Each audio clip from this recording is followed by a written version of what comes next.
Atos 24, do verso 1 ao verso 21, a palavra do Senhor nosso Deus diz assim: 5 dias depois, desceu o sumo sacerdote Ananias com alguns anciãos e com certo orador, chamado Tértulo, os quais apresentaram ao governador Libelo contra Paulo. Sendo este chamado, passou Tértulo a acusá-lo, dizendo: Excelentíssimo Félix, tendo nós por teu intermédio gozado de paz perene, e também por teu providente cuidado se terem feito notáveis reformas em benefício deste povo, sempre e por toda parte, isto reconhecemos com toda a gratidão.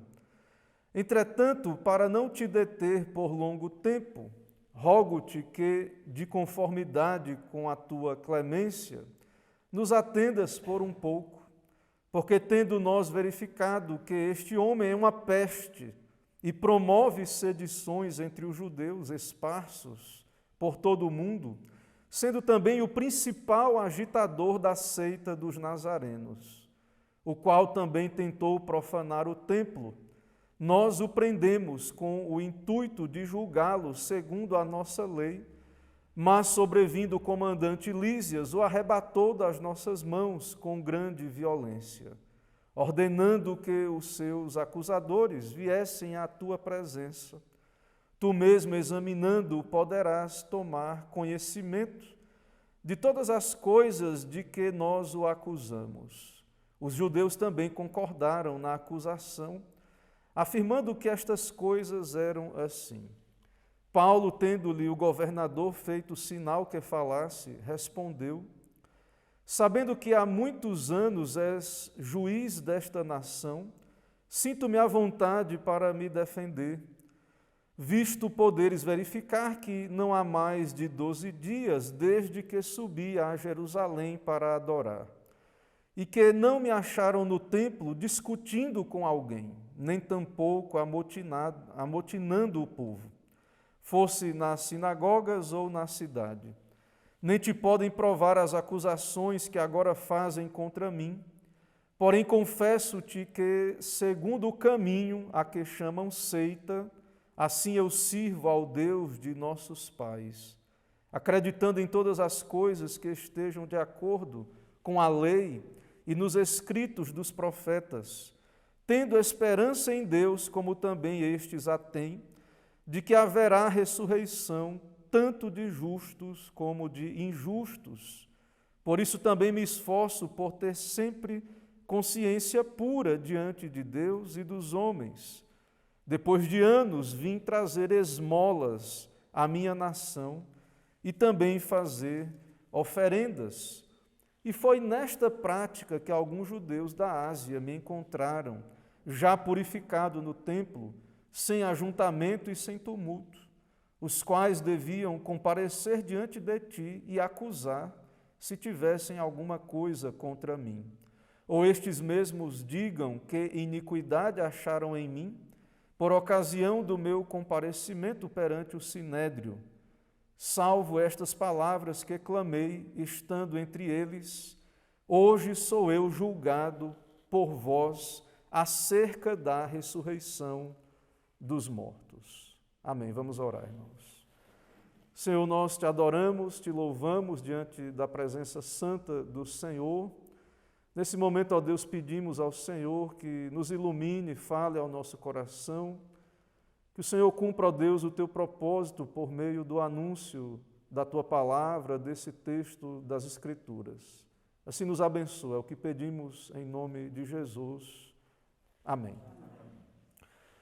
Meus irmãos, o nosso Senhor Jesus Cristo alertou os seus discípulos sobre o modo como eles haveriam de dar testemunho por causa do seu nome. Para muitos evangélicos contemporâneos, testemunho é algo que eles dizem ser feito sem palavras, apenas com uma vida reta de obediência diante dos infiéis. E é claro, irmãos, que há textos bíblicos sobre o lugar das boas obras na vida cristã. E é claro que há um sentido em que Deus usa como instrumento estas boas obras para atrair os pecadores para ouvir a mensagem do Evangelho. Outros ainda usam esse termo testemunho para citar o caso de alguém que compartilha publicamente sua experiência pessoal com Cristo ou de conversão. Mas será que é isso, irmãos, que a Bíblia chama de testemunho? Será que é isto que o Senhor Jesus diz que iria acontecer com seus discípulos, que dariam testemunho diante de autoridades, de reis, que é o que vemos aqui em nosso texto se cumprir na vida do apóstolo Paulo? Será que apenas compartilhar a minha experiência subjetiva ou apenas, sem palavras, ter uma vida reta diante dos infiéis? E o que é que o Senhor Jesus Cristo diz sobre o testemunho dos seus servos? Em Mateus 10, do verso 16 a 18, o Senhor Jesus Cristo falou aos seus discípulos e disse: Eis que eu vos envio como ovelhas para o meio de lobos, sede, portanto, prudentes como as serpentes e simples como as pombas, e acautelai-vos dos homens, porque vos entregarão aos tribunais e vos açoitarão nas suas sinagogas. Por minha causa sereis levados à presença de governadores e reis para servir de testemunho a eles e aos gentios. Desse modo, nós vemos que essa ideia que Cristo nos diz e que se cumpre na vida dos apóstolos, vemos isso em todo o livro de Atos dos Apóstolos, toda essa ideia de testemunho tem uma conexão com um termo do Novo Testamento, martírio, que desse termo vem a nossa palavra mártire, que significa servos de Cristo que entregaram suas vidas em testemunho da sua fé. Então, claro que há um sentido bíblico de testemunho e, de fato, ao ir às Escrituras, nós jamais encontraremos ligado a essa ideia de martírio, a ideia de apenas compartilhar a minha experiência subjetiva, a minha experiência pessoal. Há um comentarista chamado Stuart Olyott, ele afirma: na Bíblia, martírio não é usado dessa maneira, no sentido de testemunho da minha questão, da minha experiência pessoal subjetiva. Muito frequentemente esse verbo é usado ao dar testemunho no tribunal. Em outras ocasiões, no sentido de invocar a Deus por testemunha. Esse verbo, então, tem a ver com algo objetivo, em transmitir algo objetivo, um conteúdo, algo que eu testemunhei, experimentei, mas que é algo objetivo e muito maior do que apenas algo subjetivo. Ou seja, comunicar fatos, comunicar acontecimentos, que é o que os apóstolos fazem. Apontando para Cristo, ao pregar o Evangelho, eles são testemunhas daquilo que eles viram, ouviram, tocaram. Então, um estudo desse termo, através do Antigo Testamento grego, Septuaginta, o Novo Testamento, toda a ideia desse termo tem a ver com compartilhar aquilo que alguém viu e ouviu. Claro, irmãos, nós não negamos a importância das boas obras, da experiência particular, isso é importantíssimo, há textos que dão base para isso. Claro que o Senhor pode usar o testemunho, uma vida reta de boas obras para despertar pessoas ao nosso redor, mas o nosso texto é um exemplo desse testemunho que vem por meio da comunicação, do falar, e que é um cumprimento daquilo que Jesus disse, que os seus discípulos seriam levados diante de tribunais, e no caso aqui o termo que Lucas registra é que Paulo fez a sua defesa, ou a sua apologética, digamos assim. Então Paulo, ele testemunha, ele apresenta a sua defesa. De modo geral, os discípulos de Cristo são chamados a pregar, no caso daqueles que têm esse dom, ou evangelizar, ou ensinar, ou ser testemunhas, martírio. Então, aqui no caso, é uma testemunha diante de um tribunal. E é isso que o Senhor também nos chama, caso Ele queira fazer isso, nos dar a oportunidade, é possível que o Senhor chame alguns de nós para termos esta função e testemunhar de Cristo em ocasiões assim. Então, nesse texto, nós temos a defesa de Paulo, a sua apologia, o seu testemunho diante de um governador, e é isso que temos aí. Em que contexto esse testemunho, essa defesa de Paulo é feita? Num contexto em que Paulo está sendo caluniado. Há um falso testemunho contra Paulo. Ele é perseguido, há desejos de morte contra Paulo, da parte dos judeus, porque é uma questão religiosa. Como veremos mais à frente, há uma disputa religiosa. Então, eles dão falso testemunho, eles dizem que Paulo de fato, uma peste, alguém que causa problemas e o líder de uma seita que eles chamam dos nazarenos. Irmãos, irei caminhar por esse texto a partir do tema, o testemunho de Paulo diante do governador. O testemunho de Paulo diante do governador. Eu tenho aqui 2 pontos aqui do texto, e em primeiro lugar, nós veremos do verso 1 a 9, Paulo é acusado perante o governador, isso está aí do versículo 1 até o versículo de número 9. Então, há um intervalo de tempo entre a prisão de Paulo e o seu deslocamento, e também há um intervalo ali para o deslocamento dos seus acusadores. Veja que Lucas diz aí no verso 1, 5 dias depois desceu o sumo sacerdote Ananias com alguns anciãos e com certo orador, chamado Tértulo, os quais apresentaram ao governador libelo contra Paulo. Então veja, irmãos, que de fato é uma questão que é séria para os judeus, claro, eles acreditam que o cristianismo é uma falsa seita, uma falsa religião, e que coloca em risco o judaísmo, então eles fazem esse esforço de empreender essa jornada até Cesareia. O sumo sacerdote vai pessoalmente, anciãos se deslocam, e há a presença de um advogado de acusação. Paulo também é convocado, está aí no verso 2, também sendo este chamado, Paulo, passou Tértulo a acusá-lo, e nós temos aí o teor da acusação. A acusação inicia ali o discurso do advogado Tértulo, primeiro inicia se dirigindo ao governador com palavras de bajulação hipócrita. Ele diz, excelentíssimo Félix. E aí ele elogia o trabalho de Félix como governador, ele atribui a Félix paz perene, prosperidade, que há benefícios ali notáveis para o povo, e ele então reconhece ou diz reconhecer isso diante do governador. De fato, irmãos, há então um tom de hipocrisia, de bajulação. De fato, a Pax Romana, ela era imposta através de devastação, de muitas vezes sufocar o povo, as rebeliões ou qualquer coisa assim. E esse Félix ficou muito conhecido por sua brutalidade. E Tértulo, então, ele atribui não a Deus, mas a Félix, em sua bajulação, a prosperidade daquela região.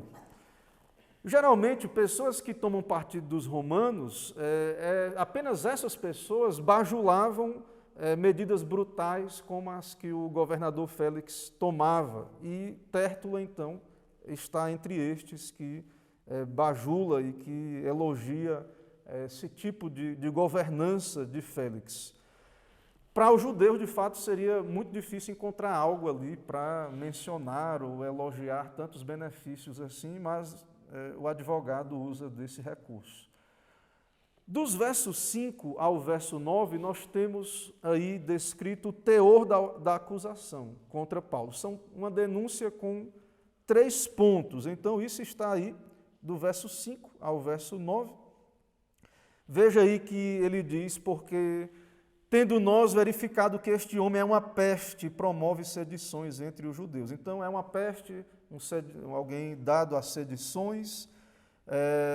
Depois ele diz, sendo o principal agitador da seita dos nazarenos, então é o líder de uma seita perigosa também, na visão dos judeus. E no verso 6, profanar o templo, ou seja, é um inimigo do judaísmo. Então, o advogado de acusação acusa Paulo de ser subversivo, líder de uma seita, inimigo da religião judaica, tendo profanado o templo. E veja, irmãos, que a primeira acusação, ele diz que esse homem é uma peste. Então, veja que Paulo é tratado como um encrenqueiro, alguém que causa revoltas, alguém que promove tumultos por todo o mundo entre os judeus. Ou seja, poderia isso ser traduzido como um agitador, alguém que espalha uma peste. R.C. Sproul, ele disse que uma tradução melhor seria que Paulo é uma pestilência, ou seja, onde ele passava, espalhava problemas, adoecia as pessoas, ou seja, é um homem perigoso. Paulo, então, é acusado como alguém perigoso à pax romana. É um agitador, é uma pessoa problemática, onde ele passa tem confusão, ou seja, eles não dizem que são eles que são as pessoas dadas à confusão e que Paulo estava ali cumprindo seus deveres e eles que queriam o matar e tudo aquilo que nós já vimos anteriormente. Então, são acusações gravíssimas, acusações de ser Paulo alguém perigoso, alguém que vai contra os interesses do Estado romano. Também Paulo é acusado, a segunda acusação, que Paulo é o líder de uma seita, que ele diz aí, seita dos nazarenos. Embora, irmãos, a ideia de seita nem sempre queira dizer algo negativo, mas o fato é que é um partido religioso ou político, ou quem sabe as duas coisas, e Paulo, então, a Paulo, de modo pejorativo, é dito que ele é, então, o principal líder da seita dos nazarenos. Mais à frente também, o cristianismo é também descrito como, dado o nome de o caminho, então aqui é chamado seita dos nazarenos, certamente tem um caráter também de ser algo pejorativo. Em terceiro lugar, também Paulo é acusado de ser um profanador do templo, que nós já vimos anteriormente que é uma mentira, é algo falso, mas eles repetem isso, que Paulo é alguém que profana o templo. Eles acusaram o pessoal ali, os judeus da Ásia, de Éfeso, disseram que Paulo tinha introduzido os gentios ao templo, e então é a acusação que é apresentada aí diante de Félix. Veja no verso 6, o qual também tentou profanar o templo. Nós o prendemos, mas sobrevindo o comandante Lísias, o arrebatou das nossas mãos com grande violência. E então estas são as acusações contra o apóstolo Paulo, um falso testemunho. Veja como eles odeiam alguém que praticou o bem, um servo de Cristo, um instrumento de Cristo para anunciar as boas novas do Evangelho, e é tratado assim, como uma peste, como um agitador, como um criminoso, como alguém que de fato é um problema para o mundo, enquanto eles é que de fato são o problema, eles porque eles não aceitaram o seu Messias, não aceitaram Cristo Jesus, o Deus bendito, a segunda pessoa da Trindade, que veio em carne para os seus, mas os seus não receberam.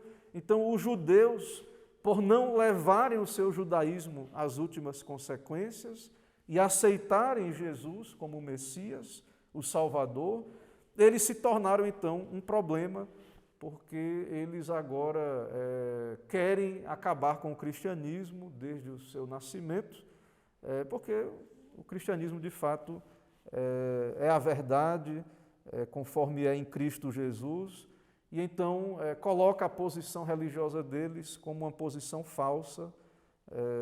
Então isso trouxe esse problema religioso, esse conflito religioso. Ou Paulo está certo, e o judaísmo de Paulo é o verdadeiro judaísmo, que tem o pleno cumprimento em Cristo, ou os judeus estão certos.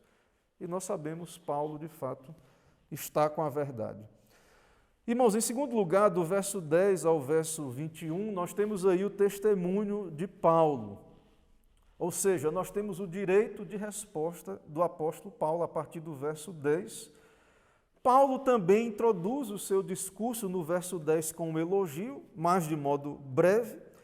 Então, Paulo ele fica contente, ele expressa isso no seu elogio, sabendo que há muitos anos é juiz dessa nação, sinto-me à vontade para me defender, ou seja, de fato, Félix é alguém que já tem um conhecimento do judaísmo e até mesmo sobre algo do cristianismo.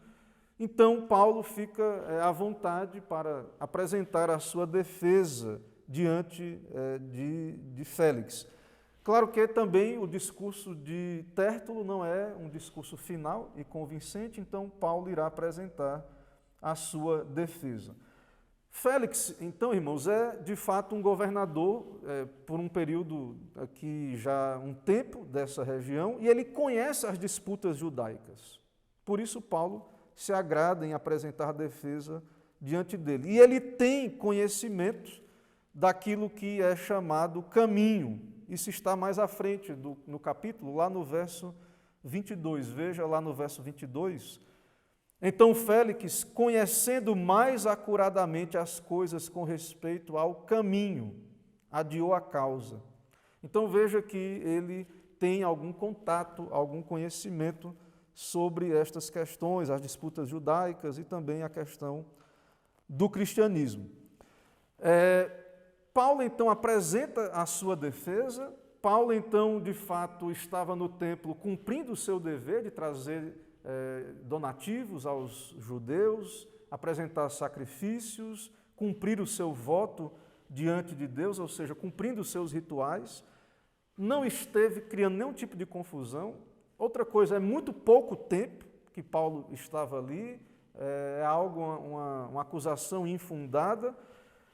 E que gentio esteve com Paulo no templo, certo? E quem foi que viu isto? Cadê os seus acusadores? Onde estão esses efésios, esses judeus de Éfeso? Por que eles não compareceram eles mesmos? Então nós temos aqui o sumo sacerdote, os anciãos dos judeus, temos Tértulo, mas os acusadores, aqueles que dizem ter visto Paulo com gentios no templo, não compareceram. Onde estão as provas das acusações? Veja que Paulo diz, no verso 2 ele diz isso, né? Não me acharam no templo discutindo com alguém, nem tampouco amotinando o povo, fosse nas sinagogas ou na cidade. No verso 11, veja que diz que ele tinha 12 dias em Jerusalém. Então, muito pouco tempo. Depois diz que não encontraram ele fazendo motim. No verso 13, Paulo diz que eles não têm provas, não têm nenhuma prova.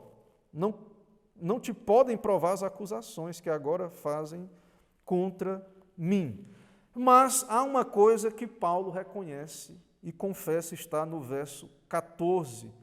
Porém, confesso-te que, segundo o caminho, e Félix tem conhecimento acerca disso, a que chamam seita, assim eu sirvo o Deus de nossos pais, acreditando em todas as coisas que estejam de acordo com a lei e nos escritos dos profetas, tendo esperança em Deus, na ressurreição, algo que os judeus criam também. Então, Paulo diz que, de fato, serve ao Senhor desta maneira.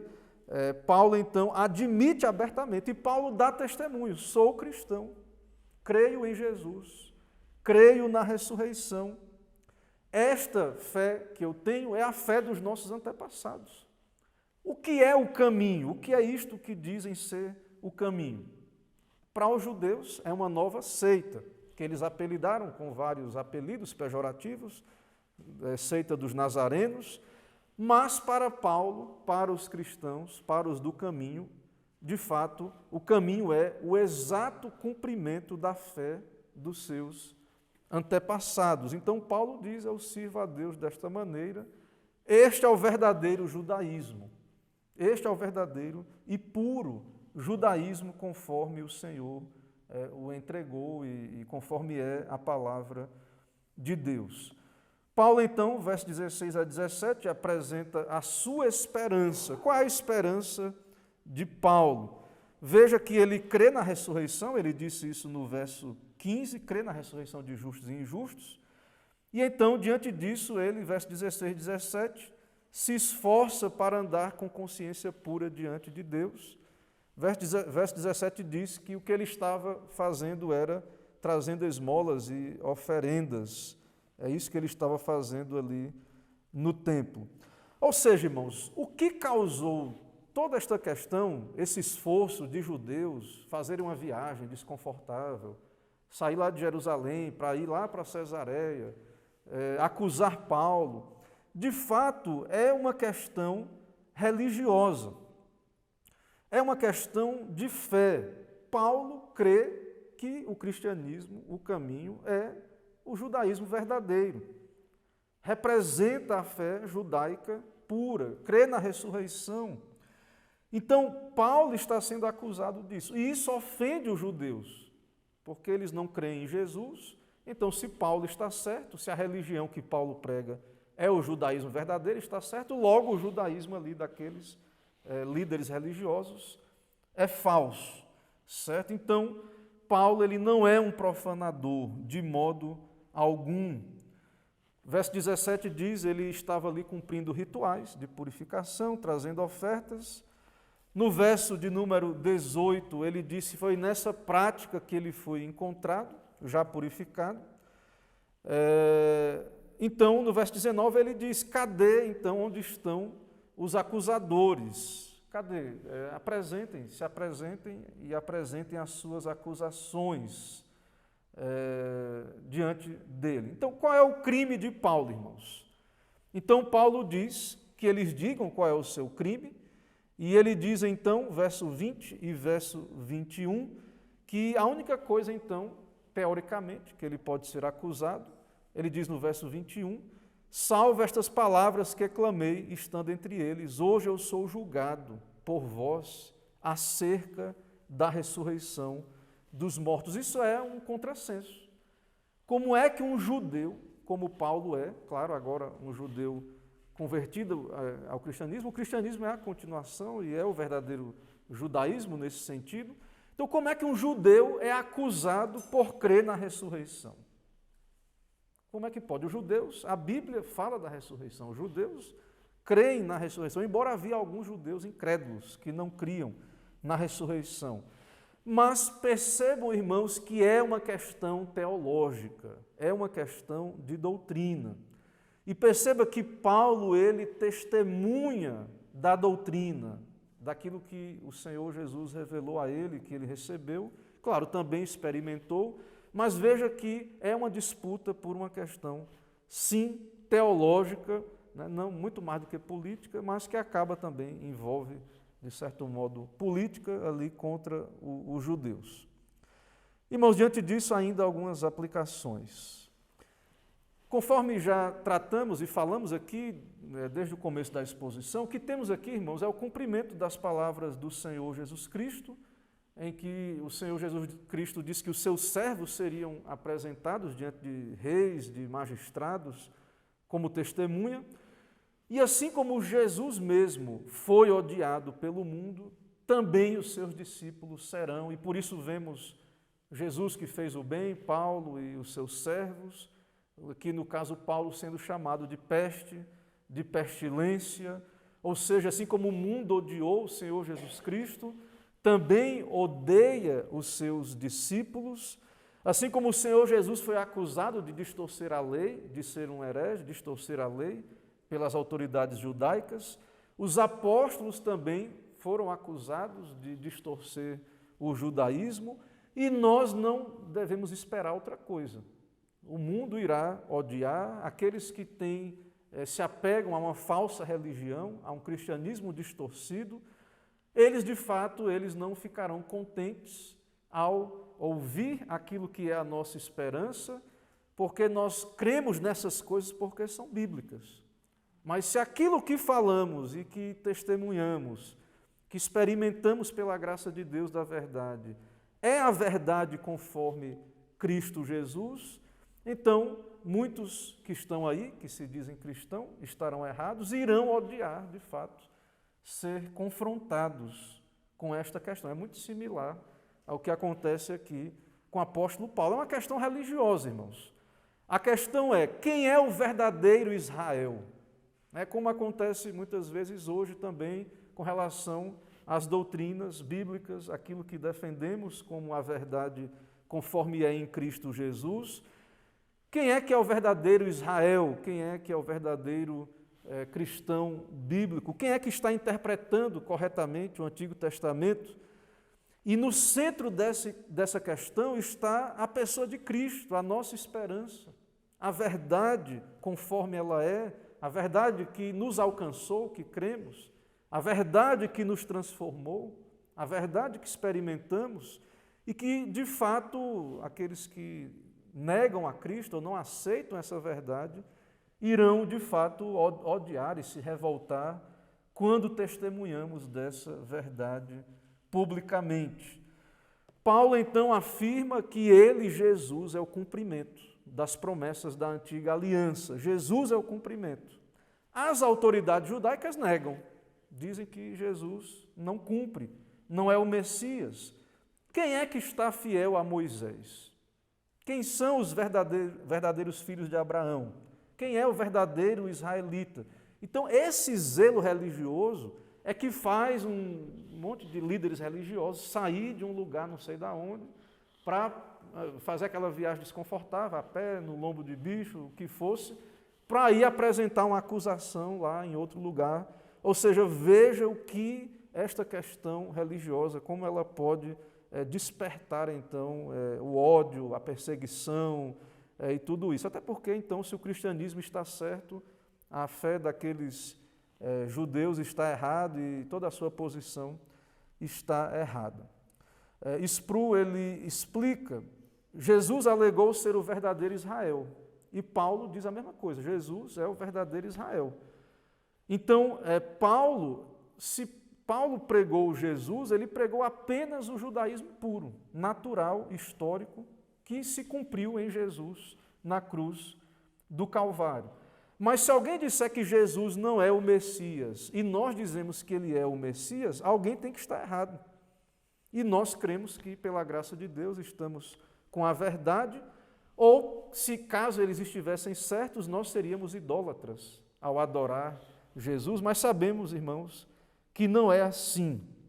Jesus é o Messias. E os que rejeitam Cristo, então, estão numa posição perigosa. E nós temos que pregar, mesmo que eles odeiem esse testemunho da verdade, mesmo que odeiem a doutrina bíblica, e isso também é muito realidade para estes dias em que vivemos. Nós vivemos numa cultura, irmãos, que as pessoas acham que não importa a verdade, a doutrina, o que importa é a sinceridade, e se alguém é sincero, mesmo estando errado, num erro, numa heresia, e nós então permanecemos com as Escrituras, com a verdade, como ela é em Cristo Jesus. Mas perceba que quando o Senhor te chama para testemunhar como um cristão bíblico, você, pela graça de Deus, sendo fiel à doutrina bíblica, às doutrinas da graça, a doutrina de Deus revelada na Escritura, saiba, você será considerado uma praga. Se prepare, porque o mundo irá te odiar. Você será visto como uma peste, como um agitador. Então, todos esses rótulos pejorativos que durante a história foram colocados nos cristãos, então tudo isso nós não devemos esperar nada diferente disso. Claro que, pela graça de Deus, durante muitos séculos a igreja desfrutou de liberdade para pregar o Evangelho, mas, irmãos, nós temos que estar atentos, porque é bem provável que já seja uma realidade na maioria dos lugares em nosso tempo, e, de fato, é possível que o mundo cada vez mais se feche a esse testemunho público do Evangelho, e nós devemos estar prontos e dispostos a falar de Cristo, testemunhar da verdade conforme ela é em Cristo Jesus. Quando você fizer isso pela graça de Deus, saiba que haverá falsas testemunhas do outro lado, advogados da mentira, que espelham o comportamento do seu pai, que é Satanás, sendo acusadores, maliciosos. Então, nós sabemos que não estaremos livres destas coisas. Paulo viveu isso. Ele, antes da sua conversão, também foi um destes perseguidores, pela graça foi transformado. E então, irmãos, nós devemos estar prontos, preparados diante dos acusadores e lembrar que não estamos sozinhos e que estas coisas cumprem o que o Senhor Jesus disse, que nós seríamos levados diante de autoridades e reis. Diante disso, irmãos, deste sermão, devemos pensar o que é ser uma testemunha de Cristo. O que o Senhor nos chama a fazer quando defendemos o Evangelho publicamente, diante de autoridades. É claro que, em primeiro lugar, para ser uma testemunha é necessário experimentar dessa graça, vivenciá-la. Paulo é um crente, um regenerado, um servo de Cristo, ou seja, é necessário uma obra de Deus na alma, na regeneração, ser um crente, de fato, um nascido de novo, justificado pela graça mediante a fé, em processo de santificação, mas ainda assim nós nunca seremos perfeitos nessa vida. Nós estamos numa jornada, num caminho, e de fato o Senhor opera essa graça em nosso coração. E mesmo que, então, estejamos nesse processo, não sejamos perfeitos, o nosso testemunho, então, será comunicar essa verdade, claro, vivê-la, mas ainda que, como aqui argumentamos, o crente, ele é um santo pecador, de fato, irmãos, o testemunho do crente é muito mais o que Deus fez em nós do que o que nós somos capazes de fazer pelos nossos esforços, até o testemunho que somos pecadores, salvos pela graça, tudo isso, então, aponta para Cristo e para a verdade como ela é em Cristo Jesus. Então, a testemunha de Cristo, ela é, claro, alcançada pela graça de Deus, mas ela precisa, então, ter uma experiência com a palavra e testemunhar da verdade, da palavra, daquilo que é bíblico, das doutrinas bíblicas. Claro que essas doutrinas sendo experimentadas pela pessoa, pelo alvo dessa graça, mas, de fato, é muito mais do que apenas compartilhar uma experiência particular ou apenas aquilo que é possível fazermos com as nossas boas obras, que há uma limitação. O Senhor nos chama a comunicar o seu Evangelho, a experimentar a sua palavra, comunicá-la, testemunhar da verdade como ela é em Cristo Jesus. Que o Senhor, então, nos fortaleça, nos dê essa percepção mais ampla. Claro que é necessário boas obras, são fruto da nossa conversão, mas, de fato, ser testemunha é algo que vai além e que inclui também esse chamado de Deus para que anunciemos a verdade e compartilhemos o seu Evangelho em todas as ocasiões. Que o Senhor nos abençoe, irmãos, nos dê graça e nos use deste modo. Amém. Irmãos, vamos ficar em pé, vamos orar nesse momento.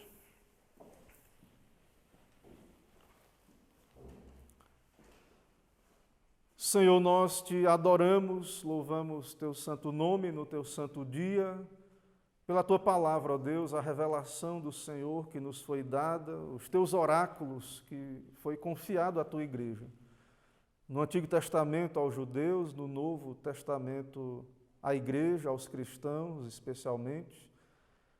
Te agradecemos, ó Deus, por sermos abençoados com esse privilégio, essa graça, essa dádiva. Também, ó Deus, o Senhor nos chama a ser discípulos, a ser testemunhas da Tua verdade, daquilo que o Senhor nos revela, daquilo que experimentamos em Cristo Jesus.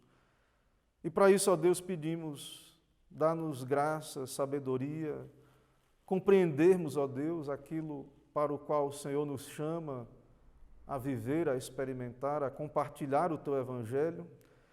E pedimos a Deus que o Senhor abra portas para o Teu Evangelho, caso o Senhor nos chame e seja o Teu propósito que sejamos testemunhas públicas de Cristo diante de autoridades, governos.